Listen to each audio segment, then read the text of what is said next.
Llegamos a la última sección del Evangelio de Marcos, del versículo 9 al versículo 20. Y más o menos nos ha tomado cerca de 2 años llegar, o año y medio, casi 2 años, llegar a esta parte final de Marcos. He titulado a esta parte La misión de Jesús para su iglesia. Porque es en este pasaje que Jesús le va a dar una comisión especial a sus discípulos. Una comisión importante, delicada y especial.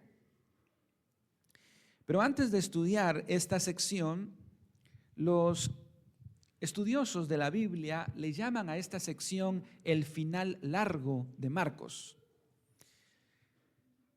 Porque en los manuscritos más antiguos, Marcos termina en su versión corta, o como se conoce como la versión corta de Marcos, que es hasta el versículo 8. Ahí termina Marcos en los manuscritos más antiguos. Sin embargo, este versículo 8 termina de manera abrupta. Termina diciéndonos que las mujeres que fueron a intentar ungir el cuerpo de Jesús salieron huyendo y no le decían nada a nadie. Así termina de manera abrupta el Evangelio de Marcos en el último versículo que lo estudiamos, en el versículo 8. Sin embargo, tal parece que Marcos, tiempo después, actualiza su obra y nos deja un epílogo del verso 9 al verso 20, que tiene como propósito darnos contexto de lo que sucedió después de la resurrección. Porque la historia no termina en que estas mujeres salieron huyendo y no dijeron nada a nadie. Fíjese, por ejemplo, lo que dice en su Biblia en el versículo 8. Y ellas se fueron huyendo del sepulcro porque les había tomado temblor y espanto, ni decían nada a nadie porque tenían miedo. Así acaba. Tal parece que Marcos, tiempo después, actualiza su evangelio al ponernos contexto acerca de que la historia no terminó así. Estas mujeres fueron y hablaron de la gran noticia de la resurrección. Así es que esta mañana vamos a terminar en este epílogo, en esta nota al pie, o no sé cómo llamarle, si esto fuera una película, la película termina en el versículo 8. Y aquí vamos a tener ¿cómo se le llama eso que sale después? Ustedes que van al cine, ¿verdad? Yo porque no voy, pero ¿cómo se le llama eso? Secuela. Secuela, puede ser una secuela o puede ser un anuncio posterior a la película. Eso es lo que tenemos aquí. Así es que es emocionante porque todos cuando termina una película de manera abrupta, queremos saber ¿y qué pasó después? ¿Verdad? Marcos nos dice qué pasó después. Y esto es importante, hermanos, porque en la Biblia es tan abrumador el número de manuscritos que nosotros podemos tener la certeza de los textos que encontramos en ella y sabemos los manuscritos que lo contienen, los manuscritos que nos agregan, digamos, el contexto, por ejemplo, de esta sección, que es lo único que ocurre en el Evangelio de Marcos y en todo el Nuevo Testamento, pero nosotros podemos tener esa seguridad de todo lo que tenemos acá está en armonía con los demás evangelios, porque lo que vamos a ver en este epílogo es lo que sucede en Mateo, en Lucas y en el Evangelio de Juan. Así es que para terminar el libro, entonces, vamos a dirigirnos a ese epílogo, a esa secuela o a ese contexto posterior de lo que aquí está sucediendo. Esta es el final largo de Marcos. Vamos a pasar entonces al versículo 9 y Jesús va a tener 3 principales apariciones, que será el bosquejo de esta sección. En primer lugar, Jesús se aparece a María Magdalena, en segundo lugar a 2 discípulos y por último aparece a sus 11 discípulos. Ahora el número es 11, ya no es 12 porque ya Judas se ha quedado en los capítulos anteriores. Así es que el bosquejo es ese: aparición a María Magdalena, aparición a los 2 discípulos rumbo a Emaús, que encontramos en Lucas, y lo último es la aparición a sus 11 discípulos. Veamos en primer lugar la aparición a María Magdalena, versículo 9 en su Biblia, versículo 9 y 11. Habiendo pues resucitado Jesús por la mañana, el primer día de la semana, apareció primeramente a María Magdalena. Y saben, no sabemos tanto de María Magdalena, pero el versículo nos explica algo de ella. De quien había echado 7 demonios. Yendo ella, lo hizo saber a los que habían estado con él. En primer lugar, hermanos, notamos que Jesús va a aparecerse, después de resucitado, específicamente a una mujer.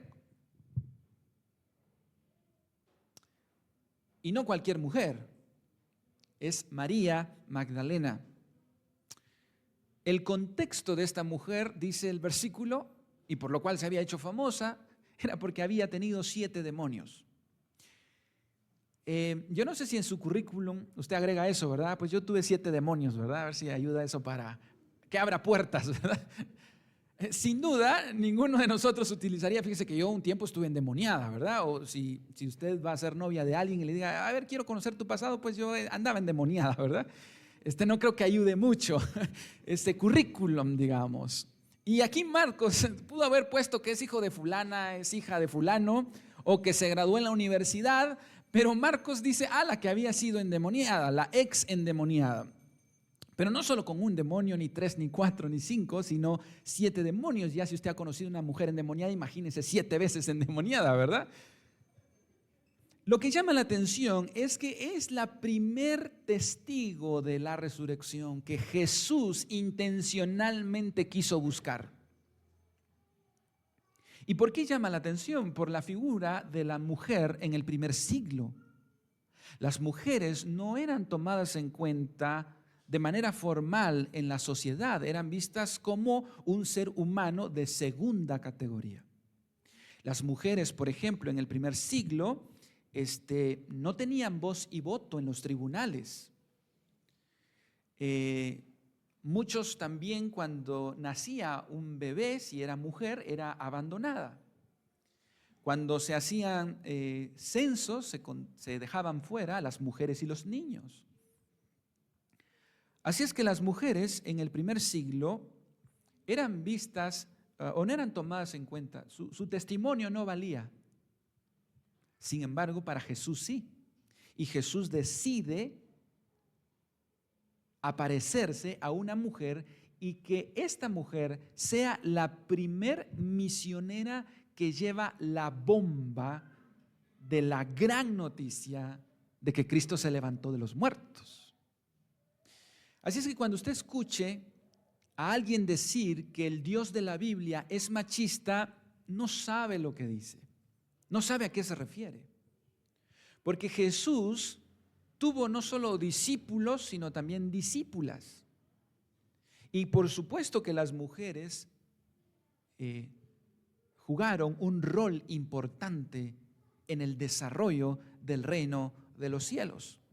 De hecho, desde Génesis se dice que la simiente de la mujer le daría un golpe certero a Satanás. Esto se refería, por supuesto, a que Jesús nacería de una mujer. Pero creo, hermanos, que hay algo de esto acá, porque es una mujer la que va a ser la primera en llevarle la enseñanza de la resurrección a los hombres. Y es que ahora María Magdalena será la que va a predicarle a los hombres discípulos acerca de la resurrección. Aquí vemos, hermanos, un tema de la veracidad del evangelio. Si alguien del primer siglo hubiese inventado esta historia, no hubiera puesto que fueron mujeres las primeras en ser testigos. Pero como no es inventado por el hombre y como la Biblia siempre es contracultural, mientras hoy las mujeres del feminismo contemporáneo hablan de empoderar a la mujer, si hubieran leído Proverbios 31, sabrían del poder y la dignidad que Dios le da a la mujer. Y ellos están haciendo algo que si hubiésemos leído la Biblia, lo hubiéramos entendido desde hace mucho tiempo atrás. La mujer no necesita ser empoderada porque ya es imagen de Dios, porque ella es vaso frágil, porque ella es imagen de Dios, porque ella es mujer virtuosa y Dios las ha usado y las seguirá usando para su reino. Así es que tenemos acá a esta mujer y, hermanos, una de las cosas que hemos visto en el Evangelio de Marcos es que nuestro pasado no define nuestro futuro. Repito, nuestro pasado no define nuestro futuro. Si el 2024 fue horrible y casi éramos de 7 demonios, eso no significa que el 2025 no sea una bendición. El pasado no define su futuro. ¿Y sabe quién nos lo enseñó? Cuando estudiamos el Evangelio, el Evangelio de Ruth. Hay un libro en la Biblia que tiene nombre de mujer en el Antiguo Testamento. Y es Ruth. Y Ruth no era judía. Ruth era moabita. Y Dios en Deuteronomio 23 había dicho: ninguna moabita entrará en la congregación de Jehová. Y ella no solo entró en la congregación, entró en la Biblia y entró en la genealogía de Jesús. Porque su pasado no define su futuro. Porque cometimos errores garrafales en el 2024 no significa que eso marque nuestro 2025, porque Dios escribe derecho en medio de líneas torcidas. Esta mujer, María Magdalena, seguramente había estado involucrada en brujería, en hechicería, en ocultismo, y no sabemos exactamente ¿qué hacían esos 7 demonios en ella? Sí sabemos lo que hacían con el endemoniado gadareno, ¿recuerdan? Vivía en los cementerios sin ropa, golpeándose. Yo no sé qué hacía María Magdalena, pero sin duda no era algo que le hacía enorgullecer. Pero a Dios no le importó y quiso hacerla su misionera. Porque a lo vil y lo menospreciado escogió Dios. Amén. Y así estamos acá nosotros, ¿verdad? Todos tenemos un pasado, pero en Cristo somos nueva criatura. Así es que ella va, entonces va y ella dice, es la primera que ve a Jesús, se le aparece y entonces va a decirle a los discípulos: Jesús resucitó. Y los discípulos se ponen de pie y dicen: ¡ay, resucitó! ¡Gloria a Dios! Yo sabía que Jesús iba a resucitar. Y entonces empiezan a predicar. ¿Así es la historia? Pues vamos a conocer la dureza del corazón de los discípulos. Versículo 10. En su Biblia, Marcos 16, verso 10. Yendo ella, lo hizo saber a los que habían estado con él que estaban tristes y llorando. Ellos, cuando oyeron que vivía y que había sido vista por ella, no le creyeron. Ellos no se pusieron a saltar de alegría, sino cuando de verdad no lo creemos. Dice que estaban tristes y llorando, pero no movió corazones. No le creyeron a María. Saben, hermanos, mientras estudiaba este pasaje, me daba cuenta de que el peor problema de todas las generaciones de creyentes ha sido que no creemos la palabra de Dios. Y eso nos trae una serie de problemas en la vida. La raíz de todos nuestros problemas es nuestra falta de fe en Dios. Es que no confiamos en Dios. Confiamos en nosotros mismos y por eso hacemos las cosas por nosotros mismos. Y confiamos más en nosotros que en Dios. Jesús, cada vez que enseñó acerca de que el Hijo del Hombre tenía que ser arrestado, que tenía que ser crucificado, siempre dijo: pero al tercer día resucitaré. Siempre lo dijo. El anuncio de la muerte siempre estuvo acompañado del anuncio de la resurrección. Así es que los discípulos siempre creyeron la primera parte del tema de la muerte, pero borraron de su mente el tema de la resurrección. Y ellos solo se quedaron con las circunstancias externas. Y es que, hermanos amados, debemos creerle a la palabra de Dios. No solamente quedarnos con las circunstancias a nuestro alrededor. Y aquí en este versículo hay una paradoja, porque ellos están tristes y llorando. Pero lo irónico, mejor dicho, es que Jesús ya resucitó. Pero ellos prefieren quedarse llorando. Ellos prefieren quedarse tristes. Ya hay evidencias de que Jesús resucitó. María, las otras mujeres fueron a ver el sepulcro. Pero ellos deciden y prefieren quedarse tristes y llorando. Y me temo, hermanos, que siguen habiendo creyentes hoy que prefieren seguir tristes, amargados y llorando, sin creerle a Jesús. Así es que no logra convencer el testimonio de María a los discípulos. Un autor dijo lo siguiente: si Cristo no resucitó, nada más importa. Pero si Cristo sí resucitó, nada más importa. La resurrección, hermanos, lo cambia todo. Porque nuestro peor enemigo es la muerte. Y para allá vamos todos. Pero la gran noticia es que hasta la muerte tiene solución. Por eso yo hablaba en el día de la resurrección de dos, ¿cómo diría yo?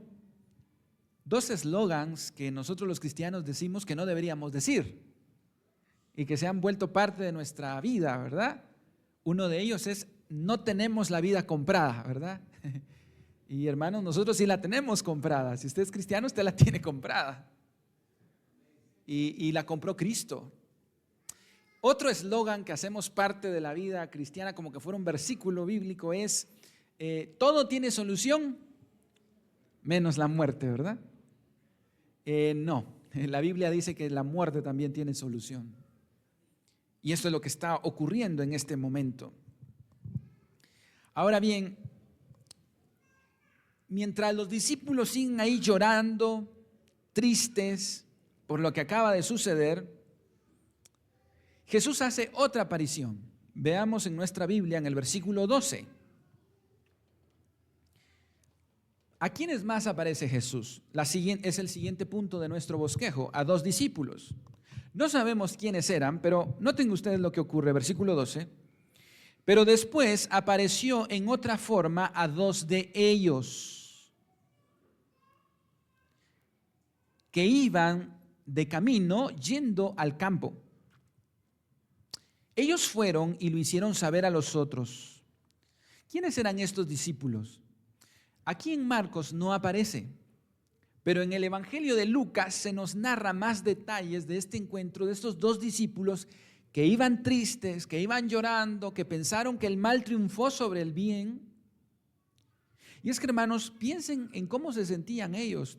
Todos esperaban mucho de Jesús y ahora lo mataron en la cruz. Todas sus expectativas se vinieron abajo. Y aquí tenemos el pasaje. Vean en la versión de Lucas 24 lo que ocurre con estos dos, que es impresionante. Dice el versículo 13 del capítulo 24 de Lucas: y he aquí, dos de ellos iban el mismo día a una aldea llamada Emaús, que estaba a 60 estadios de Jerusalén. Eso es más o menos 11 kilómetros de distancia. Ellos iban solos, tristes. Verso 14: e iban hablando entre sí de todas aquellas cosas que habían acontecido. Esto había impactado a todo Jerusalén. Versículo 15: sucedió que mientras hablaban y discutían entre sí, Jesús mismo se acercó y caminaba con ellos. Yo me pregunto, hermanos, ¿cuántas veces Jesús ha estado a nuestro lado y no nos damos cuenta? No me refiero físicamente, me refiero espiritualmente. Y en nuestras angustias no vemos el obrar de Dios. Versículo 16. Mas los ojos de ellos estaban velados para que no le conociesen. Así que Jesús empieza a platicar con ellos. Y les dijo: ¿qué pláticas son estas que tenéis entre vosotros mientras camináis? ¿Y por qué estáis tristes? Respondiendo uno de ellos, que se llamaba Cleofas, aquí ya aparece el nombre de uno de ellos: ¿eres tú el único forastero en Jerusalén?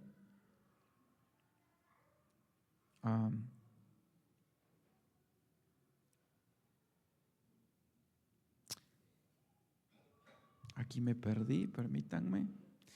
Ahí está, ahí es, ¿verdad? ¿Eres tú el único forastero en Jerusalén que no ha sabido las cosas que en ella han acontecido en estos días? ¿Sabe, hermano? Ahora ellos van a poner en contexto a Jesús. Y qué chistoso, ¿verdad? Porque le quieren contar a Jesús lo que él vivió en la cruz. Y a veces en nuestras oraciones hacemos así, ¿verdad? Como que Jesús anda perdido, ¿verdad? Jesús, te quiero contar que tengo este problema. Eso pasa cuando perdemos la fe, cuando olvidamos de que por más difícil que sea nuestra situación, Él está al control. Entonces le dijo Jesús: ¿qué cosas? Y ellos le dijeron: de Jesús Nazareno, que fue varón profeta, poderoso en obra y en palabra delante de Dios y de todo el pueblo, y cómo le entregaron los principales sacerdotes y nuestros gobernantes a sentencia de muerte y le crucificaron. Pero nosotros esperábamos que Él era el que había de redimir a Israel, y ahora, además de todo esto, hoy es ya el tercer día que esto ha acontecido. Aunque también nos han asombrado unas mujeres de entre nosotros, las que antes del día fueron al sepulcro. Aquí estamos hablando de María Magdalena, de Salomé y María, la madre de Jacob, que ya estudiamos del verso 1 al 8. Las que antes del día fueron al sepulcro, y como no hallaron su cuerpo, vinieron diciendo que también habían visto visión de ángeles, quienes dijeron que Él vive. Y fueron algunos de los nuestros al sepulcro y hallaron así como las mujeres habían dicho, pero a Él no le vieron. ¿Y cuál es la conclusión? No sabemos. ¿Se dan cuenta, hermanos, que el problema del hombre no es la falta de evidencia, sino la falta de fe? Es que si yo viera tal cosa, mentira. El problema del hombre, y su problema y mi problema, no es falta de evidencia, es falta de fe. Porque se acuerda lo que decía el rico allá en el Hades al padre Abraham: déjame que yo vuelva, porque si les predica alguien que venga de los muertos, entonces la gente sí va a creer. ¿Y qué le respondió Abraham? No, allá tienen a Moisés y los profetas. ¿Y qué es eso? La escritura. Y es importante recordar que hubo uno que sí se levantó del cementerio y que llevaba 4 días de muerto y que también se llamaba Lázaro. Y Jesús lo sacó del cementerio delante de toda la gente. ¿Y cuál fue el resultado? Siguiente versículo. Entonces los judíos y líderes religiosos dispusieron matar a Jesús. ¿Se da cuenta? El problema no es que no tenemos evidencia, el problema es que tenemos chueco el corazón, tenemos duro el corazón, somos duros para creerle a Dios. Pero para creer lo que dice Facebook, eso sí lo creemos. Lo que dicen los periódicos, lo creemos. Y uno ve a esa persona que se hizo la selfie sonriendo y dice: ay, qué felicidad la de esta persona, y creemos que es muy feliz. Pero en la vida real sabemos que no es así. Esa persona vive amargada. Hermanos, tenemos un problema, y no es que no tengamos evidencia, es que endurecemos nuestro corazón para creerle a Dios. Entonces Jesús los va a regañar. Versículo 25. Entonces Él les dijo: oh insensatos y tardos de corazón para creer todo lo que los profetas han dicho. ¿No era necesario que el Cristo padeciera estas cosas y que entrara en su gloria? Y comenzando desde Moisés y siguiendo por todos los profetas, les declaraba en todas las escrituras lo que él decía. ¿Sabe cómo hizo Jesús para convencer a estos dos discípulos? Los llevó a la escritura. Por eso, hermanos, en la iglesia insistimos tanto en ver la escritura. Porque la fe viene por el oír. ¿Y el oír qué? La palabra de Dios. Eso es lo que despierta. Tan es así, hermanos, que miren lo que ellos dicen después de este encuentro. Llegaron a la aldea donde iban y él hizo como que iba más lejos, mas ellos le obligaron a quedarse diciendo: quédate con nosotros porque es tarde y el día ya ha declinado. ¿Saben qué me llama la atención? Dice el versículo: entró pues a quedarse con ellos. Hermano, ¿se puede obligar a Dios? ¿Sabe qué me impresiona de Jesús? Su humildad. Él dijo: me voy, yo sigo a otra aldea. Y dice que lo obligaron.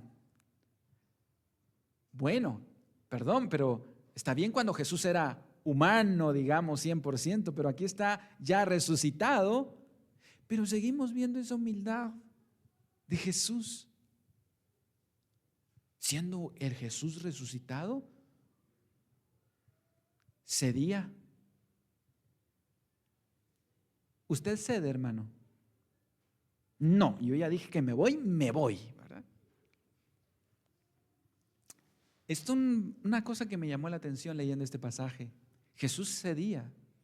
A Dios no se le puede obligar, por supuesto que no, pero Él se humilla de tal manera que dice: va, pues me voy a quedar al cafecito, ¿verdad? Voy a hacer ese espacio más. Tal vez uno de los objetivos que pudiéramos agregar al 2025 sea ceder más. Versículo 31. Versículo 30.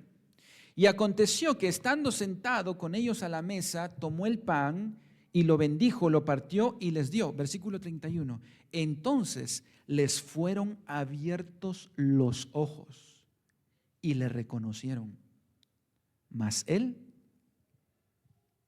desapareció de su vista. Jesús está glorificado. Ahora puede hacer eso. Y miren lo que se ponen a hablar estos hombres. A la luz de la vela, esa noche, en esta aldea, miren lo que se ponen a hablar. Y decían el uno al otro: ¿no ardía nuestro corazón en nosotros mientras nos hablaba en el camino y cuando nos abría las escrituras? ¿Ha tenido usted esta experiencia, hermano? Mientras usted escucha al predicador hablar la escritura, sentir que el corazón arde. Eso es la palabra.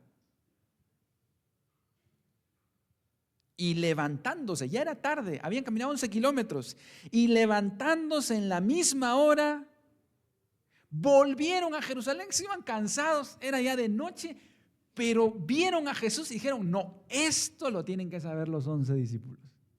Agarremos nuestras cosas y hermanos, era peligroso. Pero ellos agarran sus cosas, volvieron a Jerusalén y hallaron a los 11 reunidos y a los que con ellos estaban, verso 34, que decían: ha resucitado el Señor verdaderamente y ha aparecido a Simón. Entonces ellos contaban las cosas que les habían acontecido en el camino y cómo le habían reconocido al partir el pan. ¿Y qué creen que dijeron los 11? Ahora sí creemos. A María no, porque es medio mentirosita, ¿verdad? Las mujeres exageran todo, ¿verdad? Pero ahora van estos dos discípulos, ¿verdad? Y ahora sí les vamos a creer. No. Vuelvan a Marcos capítulo 16, versículo 12. Capítulo 16, verso 12. Pero después apareció en otra forma a dos de ellos que iban de camino yendo al campo. Ellos fueron y lo hicieron saber a los otros. ¿Y qué dice? Y ni aún a ellos creyeron.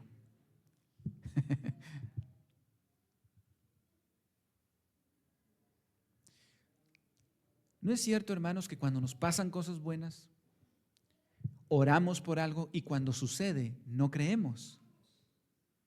No, eso fue casualidad. No, es que eso era que iba a suceder. Y no recordamos que fuimos nosotros mismos los que oramos para que eso sucediera. Vean la dureza. Así es que eso nos lleva al tercer encabezado. Ahora Jesús les va a aparecer en su cara a estos 11 discípulos.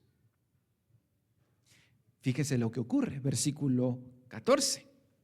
Finalmente, en el libro de Marcos, finalmente se apareció a los 11 mismos, estando ellos sentados a la mesa, y les reprochó su incredulidad y dureza de corazón, porque no habían creído a los que lo habían visto resucitado. Hermanos, lo primero que Jesús hace es decirles: ustedes siguen siendo duros para creer. Tan es así, hermanos, que hay un discípulo que no creyó, que se fue a comprar las tortillas, que se llamaba Tomás. Y los 11 ahora sí, mira, hoy sí vimos a Jesús. No, dijo Tomás. ¿Qué dijo Tomás? Hasta que yo no meta mi dedo. Imagínense, o sea, Jonás, hasta que yo no meta mi dedo en sus manos. Pero no contento con eso. No solo eso, no. Hasta que no meta mi dedo ahí y también metas mi mano en su costado. Ahí voy a creer. ¿No es cierto, hermanos, que así somos usted y yo? Nos cuesta creerle a Dios. Y cuando no le creemos a Dios, hermanos, nosotros nos formamos y buscamos otros salvadores y otros señores. El trabajo duro, yo a eso sí le creo. Eso sí trae cosas buenas. A eso sí le voy a meter este año. Y empezamos a creerle a otras cosas y buscar otros señores y otros salvadores. Si hay algo que nos cuesta realmente es creerle a Dios. Le creemos a las noticias, le creemos a las redes sociales, le creemos a nuestros sentimientos, le creemos a nuestro corazón. Nos encanta creerle al corazón, pero nos cuesta miles creerle a la palabra de Dios. Y ese es nuestro mayor fracaso en la vida. Creemos en nosotros mismos, pero no le creemos a Dios. ¿Sabe qué le dice después Jesús a Tomás? Se le aparece y le dice: mete tu mano en mi costado y en mis manos. Y Jonás se rinde. Pero hoy, para este 2025, Jesús nos dice: porque me has visto, Tomás, creíste. Bienaventurados los que no vieron y creyeron. Eso es otra historia, hermanos. Fácil es creer en Jesús cuando vemos el milagro, ¿verdad? Pero bienaventurados los que creyeron sin haber recibido el milagro. Dichosos. ¿Qué aprendemos de esto, hermanos? Debemos creerle a Jesús, no a nuestras circunstancias. Hermanos, muchas veces las circunstancias a nuestro alrededor van a ser devastadoras, pero es desde allí que usted tiene que creerle a Jesús y confiar no en su corazón ni en sus sentimientos, sino en su palabra. Pero Jesús, siendo tan Jesús, a ese grupo de incrédulos, débiles, pecadores, se les aparece. ¿Saben? Una de las cosas interesantes, creo que lo mencioné en el día de la resurrección, es que Jesús no se le apareció a ningún fariseo, ni a Pilato, ni a Anás, ni Caifás. Hubiera sido espectacular, ¿verdad? Si hubiera sido Jesús, al primero que me le aparezco, es Anás y Caifás, ¿verdad? A medianoche le voy a jalar las chamarras, ¿verdad? Pero hermanos, a ninguno de sus enemigos Jesús se le apareció. ¿Sabe a quiénes se les apareció? A los que ya habían creído en Él. Ver para creer no es la fórmula en la Biblia. Es creer para ver. Solo el que cree podrá ver la mano de Dios. Créale al Señor este año 2025. Jesús, siendo Jesús, renueva las fuerzas de sus discípulos, se les aparece y les deja una gran comisión. Cualquiera de nosotros hubiera dicho, bueno, y como no creyeron, pues lárguense. Pero no, Jesús ahora les deja una gran comisión. Vea en el versículo 15. Y les dijo, id por todo el mundo y predicad el evangelio a toda criatura. El que creyere y fuese bautizado será salvo, mas el que no creyere será condenado. Estas fueron las últimas palabras de Jesús. Id por todo el mundo y predicad el evangelio a toda criatura. Hermanos amados, ahora que iniciamos enero y estamos hablando de los objetivos, propósitos, este es el propósito de Dios para nosotros como iglesia, predicar el evangelio. Inclúyalo como prioridad en su quehacer del 2025. Para eso existimos como iglesia. Hermanos, la misión de la iglesia no es por democracia. Hermanos, y a ver, ¿qué creen ustedes que podemos hacer este año? Eso está en la Biblia. Es salir y predicar. Es compartir. Esa es nuestra razón de ser como iglesia. Y dice acerca del bautismo, porque es una ordenanza. El bautismo es la identificación del creyente con Cristo y su pueblo. Y por supuesto, hermanos, ninguna profesión de fe de algún creyente que no quiera bautizarse es válida. Todo creyente verdadero va a buscar el bautismo, va a buscar identificarse con Cristo. Y la última parte del versículo de esta sección, verso 17, dice, y estas señales seguirán a los que creen, verso 17. En mi nombre echarán fuera demonios, hablarán nuevas lenguas, tomarán en las manos serpientes, y si bebieren cosa mortífera, no les hará daño. Sobre los enfermos pondrán sus manos y sanarán. Cuando uno lee esta sección, es justamente lo que pasó en el libro de Hechos. Hablaron en lenguas, sanaron enfermos, predicaron y Dios se manifestó con poder. Alguno podrá preguntar, hermano, ¿y por qué aquí no sucede eso? Aquí hay que interpretar este pasaje, porque esto estaba ocurriendo en el inicio de la iglesia, porque Dios estaba probando que Dios estaba respaldando su iglesia. Estaba viendo que algunas iglesias, hermanos, han tomado este versículo literal y tienen serpientes en la congregación. Y para saber si es creyente verdadero, usted tiene que agarrar la serpiente. Si lo muerde y se muere, no era salvo. Pero si no se muere, entonces sí era salvo, ¿verdad? Yo no sé cuántos quisieran que pusiéramos esa regla aquí en la iglesia, ¿verdad? Todos acá pasando por esa prueba, ¿verdad? ¿Ven la importancia, hermanos, de por qué nosotros necesitamos entender qué significa este pasaje? Lo que está ocurriendo acá era la promesa para la iglesia de Hechos que se estaba iniciando en su predicación.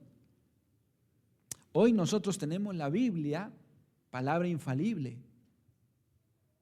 Y esa época de milagros fue en el libro de Hechos. Luego las demás iglesias ya no vieron ese boom de milagros, porque ya Dios había instaurado su palabra y ya había probado que su iglesia había sido ungida por el Espíritu Santo. Así es que no busquemos, hermanos, señales y milagros en la iglesia todos los domingos, como mucha gente anda buscando. Dios sigue sanando, Dios sigue haciendo cosas extraordinarias, por supuesto que sí. Pero cuando Él quiere, como Él quiere, no cuando yo quiera. Si usted quiere que un familiar sane, ore por él. No hay necesidad de llevarlo con fulano o sutano, porque su oración es más ungida. Todos somos ungidos, hermanos, y a todos se nos dio a beber el mismo Espíritu, y todos tenemos acceso al lugar santísimo. Si Dios quiere, va a sanar. Si Dios quiere, no va a sanar. Pero esto fue algo que ocurrió de manera muy especial en la iglesia de Hechos. Y llegamos a la parte final de Marcos, versículos 19 y 20. Y el Señor, después que les habló, fue recibido arriba en el cielo y se sentó a la diestra de Dios. Y ellos saliendo predicaron en todas partes, ayudándoles el Señor y confirmando la palabra con las señales que le seguían. ¿Y qué dice? Amén. Ellos salieron a predicar. Cristo fue recibido en gloria arriba y sin temor. ¿Qué fue lo que cambió? Se encontraron con Cristo y eso cambió todo. Eso cambió todo. ¿Qué mensaje nos deja entonces el libro de Marcos para este 2025 y ahora que iniciamos el año cerrando el libro de Marcos?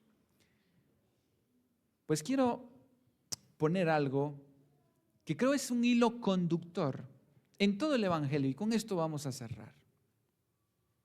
Usted ya recuerda todas las prédicas de Marcos, todos los temas, todos los capítulos. Hay una palabra que se repite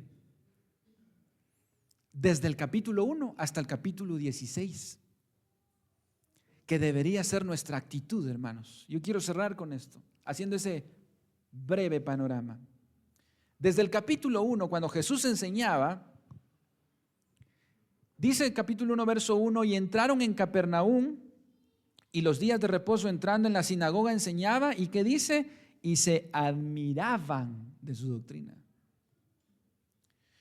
Cuando Jesús sanó al paralítico en el capítulo 2, verso 12, dice, entonces él se levantó enseguida y tomando su lecho, salió delante de todos, de manera que todos se asombraban y glorificaban a Dios, diciendo, nunca hemos visto tal cosa. Cuando Jesús calmó el viento y el mar, en el versículo 41 del capítulo 4 dice, entonces temieron con gran temor y se decían el uno al otro, ¿quién es este que aún el viento y el mar le obedecen? Temieron con gran temor. Cuando Jesús sanó al endemoniado en el siguiente capítulo, capítulo 5, verso 15, en la parte final del verso 15 dice, cuando vieron al hombre sentado, vestido en su juicio cabal, tuvieron gran miedo. Y cuando Jesús sanó a la hija de Jairo, en el verso 41, y tomando la mano de la niña le dijo, Talita cumi, que traducido es niña, a ti te digo, levántate. Y luego la niña se levantó y andaba, pues tenía 12 años, se espantaron grandemente. Cuando Jesús caminó sobre el mar, ¿recuerdan cuando estudiamos esa prédica? Capítulo 6, verso 49, versículo 51, y subió a ellos en la barca y se calmó el viento, y ellos, ¿qué dice? Se asombraron en gran manera y se maravillaban. En el monte de la transfiguración, en el capítulo 9, verso 6, dice que Pedro estaba hablando que se quedaran allí, pues estaban espantados. Cuando Jesús bajó del monte de la transfiguración en el capítulo 9, dice que cuando llegó a donde estaban los discípulos, vio una gran multitud alrededor de ellos y escribas que disputaban con ellos, y enseguida toda la gente viéndole se asombró. Cuando tuvo un diálogo con el joven rico, después de su respuesta que iba a ser difícil que los ricos entraran en el cielo, verso 24, él dijo, los discípulos se asombraron de sus palabras. Cuando Jesús purificó el templo en el capítulo 11, dice lo siguiente, y oyeron los escribas y los principales sacerdotes y buscaban cómo matarle, porque le tenían miedo por cuanto todo el pueblo estaba admirado de su doctrina. Cuando le pusieron una tentación, ¿se recuerdan de esa prédica de si era lícito dar tributo al César? Capítulo 12. Respondió Jesús y les dijo, dad al César lo que es de César y a Dios lo que es de Dios, y se maravillaban de él. Cuando Jesús estaba ante Pilato y guardó silencio, otra vez Pilato diciendo, nada respondes, mira de cuántas cosas te acusan, mas Jesús ni aún con esto respondió, de modo que Pilato se maravillaba. Y en el último capítulo, cuando las mujeres van a buscarlo, y ellas se fueron huyendo del sepulcro porque les había tomado temor y temblor. ¿Qué palabra es la que se repite en todo el libro de Marcos en relación a Jesús? Asombro, admiración, temor. ¿Es para usted Jesús asombroso todavía? Maravilloso. Temor y espanto puede todavía tocar su corazón. Ese es el mensaje. Y mi oración es como esos dos discípulos de Maús, que Él abra nuestros ojos para volver a ver a Jesús este 2025 asombroso, maravilloso y que traiga temor. Esta iglesia cambiará, nuestro país cambiará cuando volvamos a ver a Jesús asombroso. Pongámonos de pie, hermanos.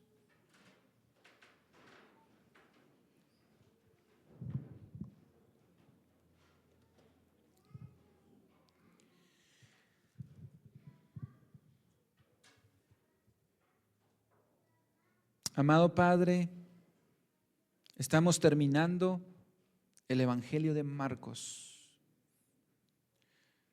Después de casi 2 años de estar en este Evangelio, Señor.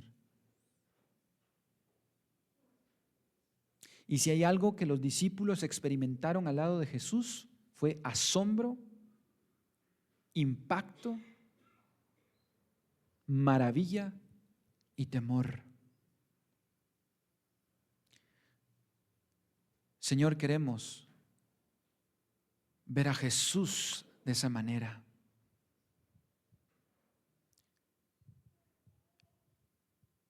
Quita la venda de nuestros ojos, las cataratas del alma que nos han nublado y que podamos redescubrir a Jesús en toda su gloria y majestad. Que volvamos a sentir asombro, impacto y temor en nuestros corazones. Porque ese Jesús que anduvo en Jerusalén hace más de 2000 años es el mismo Jesús que habita en nosotros y entre nosotros.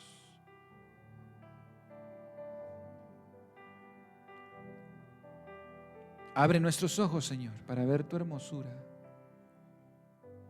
Llénanos de asombro. Despierta nuestras almas.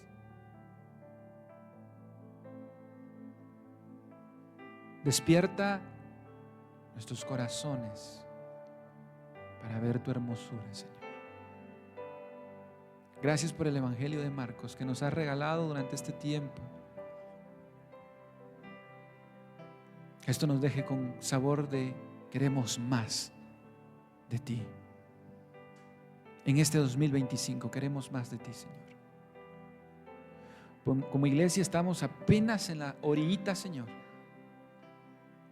Queremos profundizar más, Señor, y cumplir esa gran comisión de ir y predicar de ese asombroso Jesús que encontramos en las Escrituras. En el nombre de Jesús mismo lo solicitamos. Amén y amén.